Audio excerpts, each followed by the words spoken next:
தமிழ்நாடு திரையரங்கு ஸ்ட்ரைக் பற்றி உங்களுக்கு எல்லோரும் தெரியும். லாஸ்ட்டு ஒரு வாரமாக மிக பரபரப்பாக பெரிய லெவலில் என்ன சொல்கிறது, இந்தியா ஃபுல்லாகவே பேசப்பட்ட ஒரு விஷயம் வந்து இந்த ஸ்ட்ரைக். இது வந்து இது மாதிரி நடந்ததே கிடையாது. அதாவது ஒரு ஸ்ட்ரைக் வந்து திரையரங்கெல்லாம் மூடி இத்தனை நாள் தொடர்ந்து மூடினதே கிடையாது.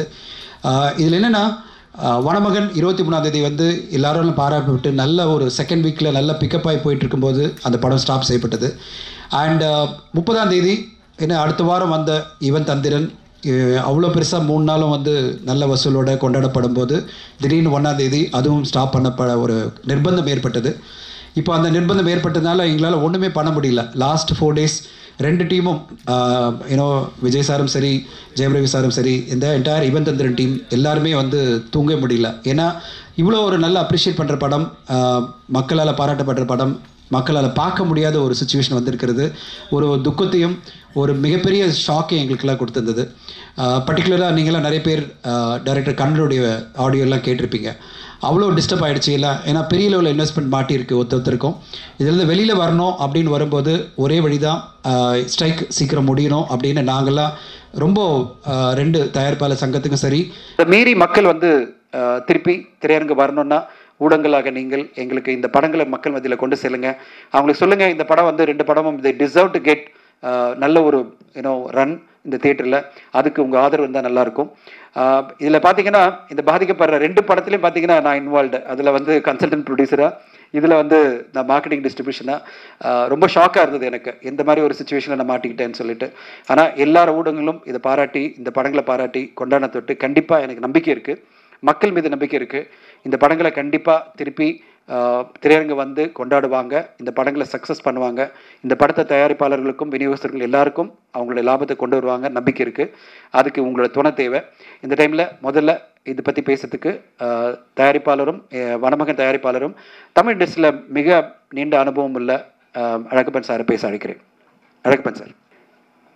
4 மணி வரைக்கும் எங்களுடைய துடிப்புகள் வேறு மாதிரி இருந்தது.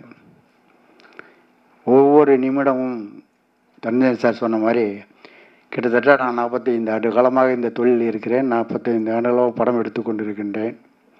இது மாதிரி ஒரு சூழ்நிலை எப்போதுமே ஏற்பட்டதில்லை இண்டஸ்ட்ரியில்.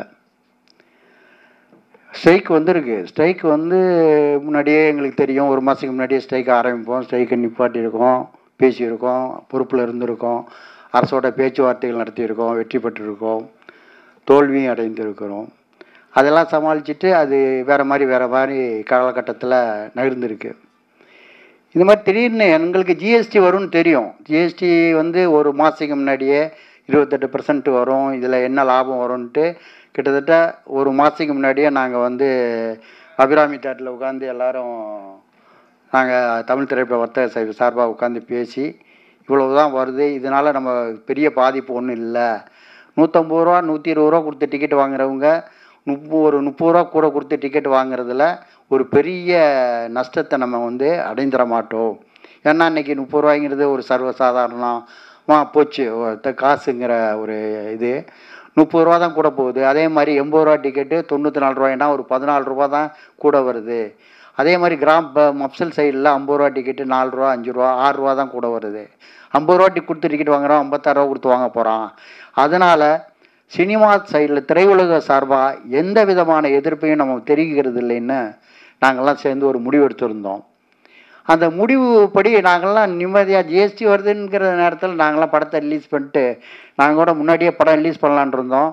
சில காரணங்கள்னால பாகுபலியெல்லாம் நல்லா போயிட்டுருக்கு, நம்ம போய் இந்த நேரத்தில் மாட்டக்கூடாதுன்னு சொல்லிட்டு டைரக்டர் ரம்ஜான் அதை ஒட்டி நம்ம 23ஆம் தேதி டேட்டை ஃபிக்ஸ் பண்ணோம். 23ஆம் தேதி டேட்டில் 23 தான் எங்களுக்கு சுமாராக இருந்தது. 24லேருந்து குடும்பமாக அப்படியே ரவியுடைய உழைப்புக்கு அன்றையிலேருந்து தான் அந்த இதை பார்த்தோம். தேட்டரில் குழந்தைங்களோட வர ஆரம்பித்தாங்க. வந்து ஃபஸ்ட் நல்லா போயிட்டுருக்க நேரத்தில் நாங்கள் ஞாயிற்றுக்கிழமை அந்த 30ஆம் தேதி நைட்டு நான் தூங்கிட்டு 12 மணிக்கு அந்த நியூஸ் பார்க்குற வரைக்கும் நம்மளுக்கு டேக்ஸ் வராதுன்னு தான் நினச்சோம். அதுக்கப்புறம் 1/2 மணி நேரம் கழித்து தான் தமிழ்நாடு ஒரு கேளிக்கை வரியாக 30% டேக்ஸ் போட்டிருக்காங்க அப்படின்ற ஒன்று ரொம்ப ஷாக் ஆகிடுச்சு. உடனே தேட்டருக்காரர்களும் அவங்களும் மீட்டிங் போட்டாங்க, தயாரிப்பாளர்களும் மீட்டிங் போட்டாங்க. எல்லாம் மீட்டிங் போட்டாலும் திரையரங்குகள்லாம் க்ளோஸ் பண்ணுவதாக திடீரென்று அறிவித்து விட்டார்கள். அறிவித்து விட்டாலும் அவர்களுடைய நிலைமை அதை நான் தவறு என்று சொல்ல மாட்டேன்.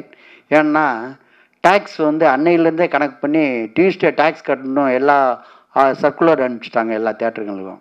அதனால் அவங்க ஒருத்தர் ஒரு நாள் டேக்ஸ் கட்டிட்டா கூட அது அப்படியே அமுலுக்கு வந்துடும். அதனால் அவங்க அந்த அதை அவாய்ட் பண்ணுறதுக்காக அந்த வேலை நிறுத்தத்தை உடனடியாக ஆரம்பிக்க வேண்டிய சூழ்நிலை அவர்களுக்கு. எங்களை பொறுத்தவரை என்ன பண்ண முடியும்? படம் ஓடிக்கிட்டு இருக்க படத்தை எந்த வித இன்டிமேட் இல்லாமல் நாளைக்கு காலை ஷோ என்ன கலெக்ஷன் கேட்குறதுக்கு பதிலாக காலைல ஷோவே இல்லைன்னு சொன்னால் எப்படி இருந்திருக்கும் நினச்சி பாருங்கள். அது இந்த மாதிரி ஒரு சூழ்நிலை இந்த 10 படத்துக்கு தான் அது போன வாரம் ரிலீஸ் ஆன படத்துக்கும் இந்த வாரம் ரிலீஸ் ஆன 7 படங்களுக்கும் அந்த நிலைமை ஏற்பட்டது. மிகவும் தவிர்த்து போனோம். பணம் லாஸ் ஆகிருக்கு. சினிமாவில் எத்தனையோ கோடிகளை இழந்திருக்கிறோம், எத்தனையோ கோடியை சம்பாரிச்சிருக்கிறோம். ஆனால் தெரிந்தே ஒரு பணம் வீணாக 10 கோடி ரூபா போகுதுன்னா யாருனாலையும் ஒத்துக்கொள்ள முடியாது. உங்களுடைய பாக்கெட்டில் இருந்து ஒரு 10 ரூபா கீழே விழுந்துருச்சுன்னா தெரியாமல் இருந்தால் எப்படி எவ்வளவு பதட்டப்படுவீங்களோ அதே மாதிரி எங்களோட 10 கோடி ரூபாய் கீழே போயிடுச்சுன்னா அதை எப்படி நம்மளால் சமாளிக்க முடியும்? அதை எப்படி மனசு எப்படி ஏற்றுக்கிறோம்? அவங்களுடைய அது உழைப்பு, அந்த உழைப்பு ரவி மறுபடியும் அந்த மாதிரி உழைக்க முடியுமா? அது அவருக்கே சந்தேகம். அந்த மாதிரி நடிக்க முடியுமா? அதே மாதிரி கண்ணன் எடுத்துக்க படத்தை எந்திரனில் அந்த மாதிரி மறுபடியும் அந்த படத்தை உருவாக்க முடியுமா? கண்ணனாலே உருவாக்க முடியுமா? அப்படிங்கிற ஒரு சந்தேகங்கள். இதை யாரையும் கட்டுப்படுத்த முடியல. என்ன பேச முடியல. மீட்டிங்கில் போனால் கூட நாங்கள் சரி கோர்ட்டில் போய் பார்த்துக்கலாம், டேக்ஸ் பார்த்துக்கலாம், பின்னாடி பார்த்துக்கலான்னு கூட ஒவ்வொரு கருத்தை சொல்லையில் எந்த கருத்தும் தவறாக போய்விடக்கூடாது, அரசுக்கு எதிராகவும் போயிடக்கூடாது, அதே நேரத்தில் அரசுக்கிட்ட இருந்து நம்ம இந்த உரிமையை பெற்றே ஆக வேண்டும் அப்படிங்கிற முயற்சியில் முழு முயற்சியாக திரைப்பட தயாரிப்பாளர்களும் திரையரங்கு உரிமையாளர்களும் விநியோகஸ்தர்களும் இதற்கு சம்பந்தப்பட்ட பட தயாரிப்பு நிறுவனங்களும் நம்ம இந்த 10 நிறுவனங்களும் மாறி மாறி அங்கே காலையில் மீட்டிங், சாயங்காலம் மீட்டிங், காலையில் மீட்டிங், சாயங்காலம் மீட்டிங், அந்த மாதிரி நடந்து இன்று 4 மணி அளவில் ஒரு நல்ல செய்தியினை அறிந்து இப்பொழுது அதை அறிவிப்பதற்காக உங்களை எல்லாம் கூப்பிட்டுருக்கோம். நீங்கள் பார்த்துருப்பீங்க, உங்கள் சேனல் எல்லாம் ஓடிக்கிட்டு இருந்தது. நான் இதுக்குள்ளே விசிடி எல்லாம் வர ஆரம்பிச்சிருச்சு. காலையில் கூட நான் கமிஷன் ஆஃபீஸில் போய் விசிடி கொடுத்தோன்னா அவர் கமிஷனரே கேட்டார், என்ன சார் எப்படி சார் படம் ஓடிக்கிட்டு இருக்கு, ஓடி முடிஞ்ச படத்துக்கு தான் விசிடி வரும், ஓடிக்கிட்டு இருக்க படத்துக்கு எப்படி சார் வருது அப்படின்னு கேட்டார். நான் சொன்னேன், சார் என்ன பண்ணுறது சார், இந்த மாதிரி படம் இப்போ என்ன ஆயிடுச்சு யாருக்குமே தெரியாது, இருந்தாலும் அவங்களுக்கு எப்படி தெரியுன்னு தெரியல, இந்த மாதிரி வந்துடுச்சுன்னு அதை ப்ரூஃபோடு கொடுத்துட்டு வந்தோம். உடனே அவர் தமிழ்நாடு முழுவதும் ஆக்ஷன் எடுக்க சொல்லியிருக்காரு. அந்த நேரத்தில் தான் அந்த நியூஸ் வந்தது எங்களுக்கு, இந்த மாதிரி நாளையிலேருந்து திரையரங்குகள்லாம் திறக்கப்படுகின்றன அப்படின்னு. அவரும் போலீஸ் ஸ்டேஷனில் போலீஸ் கமிஷனர்ஸில் இருக்கவங்க எல்லாருமே சந்தோஷப்பட்டாங்க. இந்த படத்தையெல்லாம் நாங்கள் பார்க்கணுன்னு இருந்தோம், இப்போ ஒரு சூழ்நிலை, அதுக்கான சூழ்நிலை வந்திருக்குன்ட்டு. அதை மக்களுக்கு தெரியப்படுத்துறது மீடியா பார்க்குற ஜனங்கள் 50% இருப்பாங்க, பத்திரிக்கை படிக்கிறவங்க 20% இருப்பாங்க. அதை நீங்கள் எல்லாம் சேர்ந்து 100% ஆக்கி எங்களுடைய உழைப்புக்கெல்லாம் ஒரு மரியாதையை தேடித்தர வேண்டும். உங்களெல்லாம் 40 ஆண்டு காலமாக நாங்கள் பார்த்து கொண்டு இருக்கின்றோம். உங்களுடைய எல்லாம் இவ்வளவு தூரம் உரிமையோட கெஞ்சி, அதாவது பரிந்து உரிமையோடு கேட்குறது இந்த படங்களை 10 படங்களையும் எப்படி நீங்கள் அதை மக்கள் மத்தியில் மறுபடியும் கொண்டு போகிறீங்கிறது உங்களுடைய திறமையில் தான் இருக்குது. அது ஏன்னா மக்களுக்கு மறுபடியும் இந்த படம் ஓடுது, ஏன்னா தேட்டர் ஓப்பன் பண்ணிட்டாங்க, என்ன படம் வருது அப்படிங்கிறது இல்லாமல் இந்த படங்களே திரையில் ஓடுது நாளையிலேருந்து அப்படிங்கிறத நீங்கள் மக்களுக்கெல்லாம் தெரியப்படுத்த வேணும்னு தாழ்மையுடன் கேட்டு, உங்களுடைய அன்பும் ஆதரவும் எங்களுக்கு தேவை என்பதை கூறி விடைபெறுகிறேன். நன்றி, வணக்கம். இருக்காங்க டைரக்டர்ஸ், ப்ரொடியூசர்ஸ் மட்டும் இல்லை, அந்த நடிக்கிற ஹீரோஸோட பெயின் வார்த்தையிலே சொல்ல முடியாது. ஜெயம் ரவி சார் இருக்கட்டும், கௌதமாக இருக்கட்டும், அவ்வளோ ஹார்ட் ஒர்க் பண்ணியிருக்காங்க. இந்த படம் ஒவ்வொருத்தருக்கும் ஒரு லைஃப். அந்த படம் ஓடினா மட்டும்தான் எல்லாருக்கும் ஒரு லைஃப் இருக்கும். அந்த மாதிரியான ஒரு 2 இயர்ஸாக ஒரு ஸ்கிரிப்ட் ஒர்க் பண்ணி, அது நிறைய கஷ்டம். எடுத்த உடனே ஒரு படம் ஆரம்பிக்கும் போது நான் ப்ரொடியூசரில் வேறு ஒரு லேடி தான் ப்ரொடியூசராக இருந்தாங்க. ஆரம்பித்து ஷூட்டிங் போகிறதுக்கு 2 நாளைக்கு முன்னாடி அவங்க ஃபேமிலி பிரச்சனைன்னு அவங்க போயிட்டாங்க. வேறு வழி இல்லாமல் தான் நான் அதை ப்ரொடியூசராக அண்டர்டேக் பண்ண வேண்டிய ஒரு சூழ்நிலை வந்தது. கொஞ்ச நாள் போகும்போது ராம்பிரசாத் சார் வந்தார், நான் வரக்கேன்னு சொல்லிட்டு. இப்படி கொஞ்சம் கொஞ்சமாக நிறைய சிரமங்களுக்கு நடுவில் தான் இந்த படத்தை நாங்கள் ரிலீஸ் பண்ணோம். கரெக்டான போயிட்டு இருந்தது. அதே மாதிரி தனஞ்சயன் சார் கரெக்டாக ரிலீஸ் பண்ணார். நல்ல ப்ரொமோஷன்ஸ் பண்ணி சின்ன தடங்கள் தான். இந்த நெகட்டிவ் ஒரு பாசிட்டிவாக எடுத்துக்கலாம்.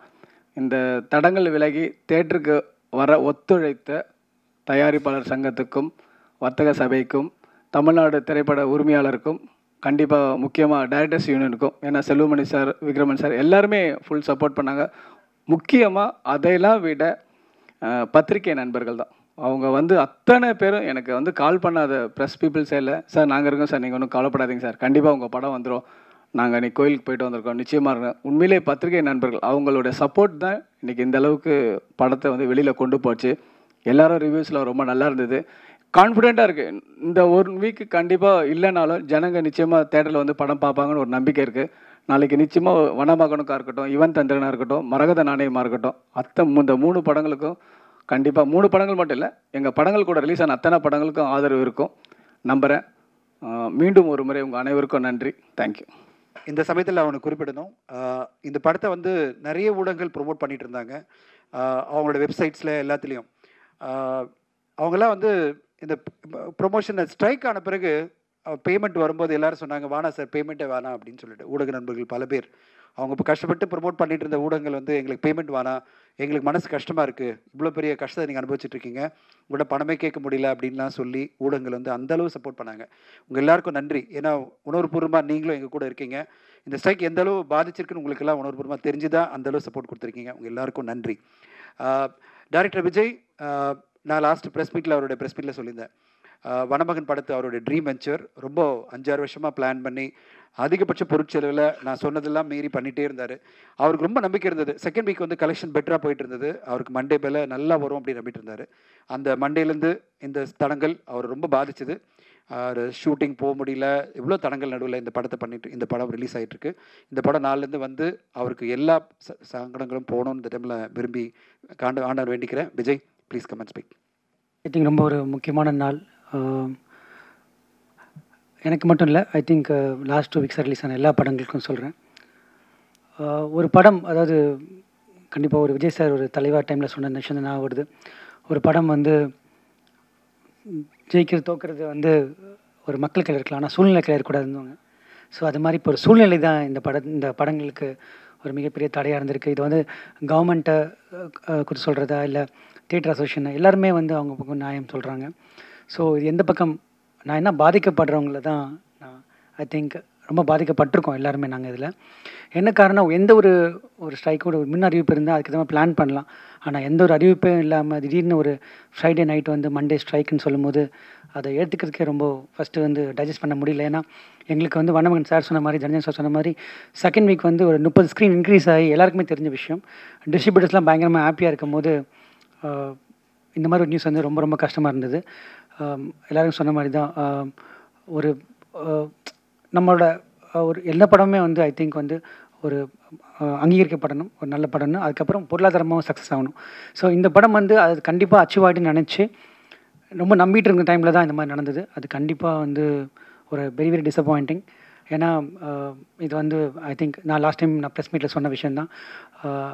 இந்த படம் வந்து ஒரு ஆக்சிடெண்ட்டாக தயாரிப்பாளர், இப்போ நானும் கண்ணன் சார்லாம் வந்து நாங்கள் டெக்னீஷியன்ஸ், எங்களுக்கு தயாரிப்பு தெரியாது. இப்போ அப்பா கூட இருந்தாங்க, ஓகே, தனஞ்சயன் சார் கூட இருந்தாங்க, அவங்க கைட் பண்ணாங்க. அது மட்டுமே தவிர பட் எங்களுக்கும் ப்ரொடக்ஷன் சம்மந்தம் கிடையாது. பட் ஒரு இருக்கிற ஒரு பேஷனில் இந்த படம் நாங்கள் பண்ணோம். கண்ணன் சாரும் சரி, நானும் சரி பண்ணோம். ஆனால் இன்றைக்கி வந்து இந்த மாதிரி ஒரு சூழ்நிலை வரும்போது ஒரு டெக்னீஷியன் நாங்கள் பாதிப்பட ஒரு 5 வருஷம் பின்னாடி போயிட வேண்டிய சூழ்நிலை தான் வரும் எங்களுக்கு. திருப்பியும் நாங்கள் 5 வருஷம் கஷ்டப்பட்டு நாங்கள் நேற்று இருந்த நிலைமைக்கு வர வேண்டிய ஒரு சூழ்நிலை தான் வரும். மீடியா நண்பர்கள் நான் தொடர்ந்து படிச்சுட்டு இருந்தேன், எல்லாருமே சப்போர்ட் பண்ணிட்டு இருந்தாங்க. கண்டிப்பாக நீங்கள் தொடர்ந்து சப்போர்ட் பண்ணணும்னு ஆசைப்பட்றேன். கண்டிப்பாக சப்போர்ட் பண்ணி ஆகணும். மக்கள் நிறைய பேர் வந்து இந்த படம் வந்து ஒரு லாஸ்ட் 1 வீக்காக சீட்டில் பார்த்துட்டு நிறைய பேர் ஃபோன் பண்ணாங்க. ஒரு சின்ன நிகழ்வு தான் எனக்கு ஞாபகம் வருது. தலைவா வந்து ஒரு எல்லா சென்டர்லையும் ரிலீஸ் பண்ணி கடைசியில் தமிழ்நாடு ரிலீஸ் ஆச்சு. ஒரு 10 நாள் கழிச்சு ரிலீஸ் ஆச்சு. ஆகஸ்ட் 9 வேர்ல்டு ஃபைட் ஃபுல்லாக ரிலீஸ் ஆகி ஆகஸ்ட் 21 தான் 2013 தமிழ்நாடு ரிலீஸ் ஆச்சு. ஆகஸ்ட் 20 அன்றைக்கி நான் வந்து எல்லாத்தையும் டெலிவரி பண்ணிவிட்டு நாளைக்கு படம் தமிழ்நாடு ரிலீஸ்னு சொல்லி நான் வந்து ஒரு ரெஸ்டாரண்ட் போயிருந்தேன். ஒரு ரெஸ்டாரண்ட் போயிட்டு சாப்பிட அன்றைக்கி எல்லாத்தையும் டெலிவரி பண்ணிவிட்டு லேப்லாம் போயிடுச்சு. நாளைக்கெல்லாம் க்யூப்பில் ஏற்றிட்டாங்க. நான் ரெஸ்டாரண்ட் போயிருந்தேன். ரெஸ்டாரண்ட்டில் சாப்பிட்ருந்தேன். அவங்க ஒரு அப்பா ஒரு குழந்தை சாப்பிட்டு இருந்தாங்க. அந்த அப்பாவுக்கு தெரிஞ்சிச்சு நான் தான் தலைவா டைரக்டர்னு தெரிஞ்சிச்சு. அவர் வந்து ரொம்ப பெருமையாக சொல்கிறாரு, இது மாதிரி வந்து நாளைக்கு தலைவா ரிலீஸு, நம்ம போகலாம், நம்ம தேட்டருக்கு போகலாம் அப்படின்னு சொன்னாலே நம்ம சந்தோஷமாக இருந்தது. இப்போ ஓகே ரெக்கக்னைஸ் பண்ணி பேசுகிறாங்க அப்படின்னு சொல்லி உடனே அந்த குழந்தை சொல்கிறான், நம்ம 3 தடவை பார்த்துட்டோமே சிடியில், அப்புறம் என்ன திருப்பி இதுக்கு போகணும் அப்படின்னு சொன்னான். ஸோ அந்த வழி இப்போ ஆக்சுவலாக வந்து இப்போ திருப்பி உணர்றேன். ஏன்னா அது டிஃப்ரென்ஸ் என்னென்னா, அது 10 நாள் கழித்து வந்தது, இது 10 நாள் நின்றுச்சு.